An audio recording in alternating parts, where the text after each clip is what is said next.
ముందుగా fire brand పలకరించడానికి వారికి దీవెనలు ఇవ్వడానికి ఇచ్చానండి. భవిష్యత్తులో బెంగాల్ ముఖ్యమంత్రి గౌరవనీయులు మమతా బెనర్జీగా స్థాయికి వెళ్ళాలని ఆ పాపకు చెప్పడం జరిగిందండి. ఆ పాపకు మీ అందరూ కూడా ఆశీర్వాదాలని కోరుకుంటూ ఉన్నాను. బాధాకరం, ముఖ్యమంత్రి గారు మాజీ మంత్రుల మీద దాడి చేయించడం అన్నది చాలా సిగ్గుచేటుగా ఉందండి. బహుశా దేశంలో ఎక్కడా కూడా ఇటువంటి దాడులు ఉండవండి. 2 దఫాలు కాపులు సహకారంతో 2 సార్లు ముఖ్యమంత్రి అయ్యారు. 2 సార్లు కూడా కాపుల్ని టార్గెట్ చేసి అవమానం పాలు చేస్తూ ఉన్నారు. బానిసలుగా బతకాలని మన అభిప్రాయం ఉంటానండి. ముందుసారి అయితే రాంబాబు గారి లాగా నన్ను, నా భార్యని, నా కోడలని, కొడుకుని కూడా నీచాతి నీచంగా కొట్టించడం, తిట్టించడం, లంజా రావే జుట్టు మెలితిప్పి ఖండించిన పోలీసుల చేత చేయించిన మహానుభావుడు చంద్రబాబు నాయుడు గారండి. ఈరోజు ఇదే పరిస్థితి రాంబాబు జరిగింది. నేను ముఖ్యమంత్రి గారిని ఒకటి కోరుకుంటున్నాను, అయ్యా ఈరోజు కాకపోతే రేపైనా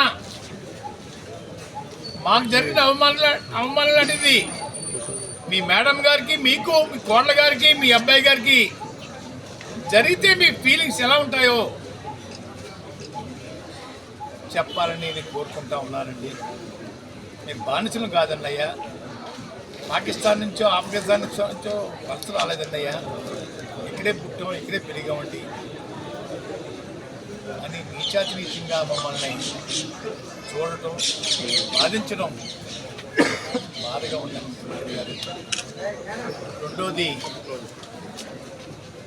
తిరుపతి లడ్డు విషయంలో అబద్ధాల మీద అబద్ధాలు రోజు వల్లించడం సమాజం నవ్వుకుంటుందండి.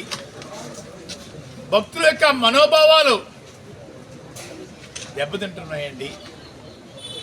గుళ్ళకి వెళ్ళకూడదు, గుళ్ళో పెట్టే ప్రసాదం తినకూడదని అభిప్రాయం మీ మాట పెట్టి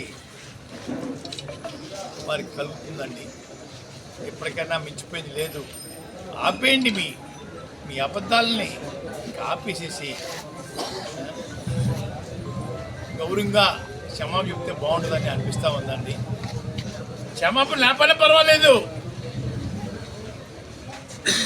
ఇక్కడితో ముగిస్తే మంచిదని కూడా అనుకుంటా ఉన్నానండి. ముగించకుండా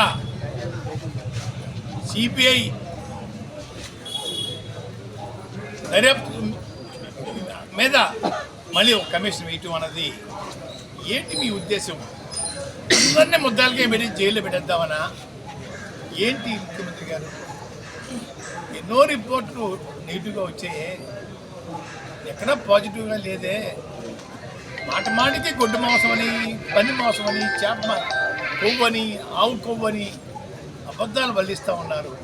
ఆ పని ముఖ్యమంత్రి గారు, దేవుడి మీద భక్తి పోతూ ఉంది అయ్యా, ఇది మంచి పని కాదు.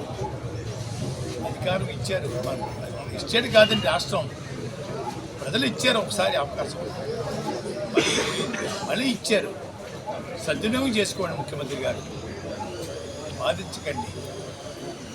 గౌరవంగా జీవించే మనుషులు గౌరవంగా జీవించనమండి, అంతేగాని మీకు బానిసలుగా చేసుకోవడం కోసం మా ఇళ్ల మీద దాడి చేయించే కార్యక్రమం స్వచ్ఛ పలకమని చెప్పేసి